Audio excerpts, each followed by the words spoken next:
এই তো বাবা, আর কিছুটা পথ গেলেই ধীরেন ওঝার বাড়ি। তুই ওখানে গেলেই ঠিক হয়ে যাবে। আমার খুব কষ্ট হচ্ছে মা, আমি আর পারছি না। এই তো বাবা, আর কিছুটা পথ, একটু ধৈর্য ধর। কি রে বাবা, তুই আর সাড়া দিচ্ছিস না কেন? পিলু বাবা, কি কি হলো তোর? হ্যাঁ, তুই তুই কথা বলছিস না কেন? হ্যাঁ, ওঠ না বাবা। মা জানো তো, সামনের ওই বট গাছের নিচে আজ আমি খেলতে খেলতে চলে গিয়েছিলাম। ওখানে মনে হয় ভূত আছে। কি গো, ওকে ধীরেন ওঝার কাছে নিয়ে চলো। ওর শরীরটা যে কেমন নীল হয়ে যাচ্ছে। আজ নাকি ও খেলতে খেলতে ওই বড় বট গাছটার নিচে চলে গিয়েছিল, আর ওখানে তো ভূত আছে। আমার বিচুকে ভূতে ধরেছে গো।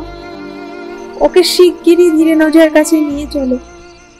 ভূত টুত সব ওখানে কিছুই নেই। আমি আজ রাতটা ওখানে পুরো একা কাটাবো, আর প্রমাণ করে দেবো এই কথাটা। বলিস কি রে সৌম, এই রাতের বেলা তুই ওখানে একা যাস না রে? না কাকু, আজ আমি প্রমাণ করে দেবো ওইসব ভূত টুত বলে কিছুই হয় না।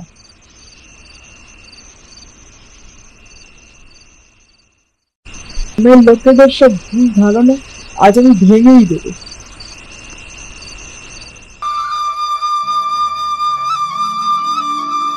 আমি তোমাদের প্রমাণ করে দিলাম তো, এই বট গাছের নিচে ওইসব ভূত টুত কিচ্ছু নেই। এইবার আমার একটা কথা তোমাদের সকলকে রাখতে হবে। গ্রামের কারো কোনো শরীর খারাপ হলে কোনো ওঝার কাছে না গিয়ে গ্রামের হসপিটালের ডাক্তারের কাছে নিয়ে যেতে হবে। বলো, তোমরা আমার এই কথাটা রাখবে? ঠিক আছে, তাহলে আমরা এবার থেকে হসপিটালের ডাক্তারের কাছেই নিয়ে যাব।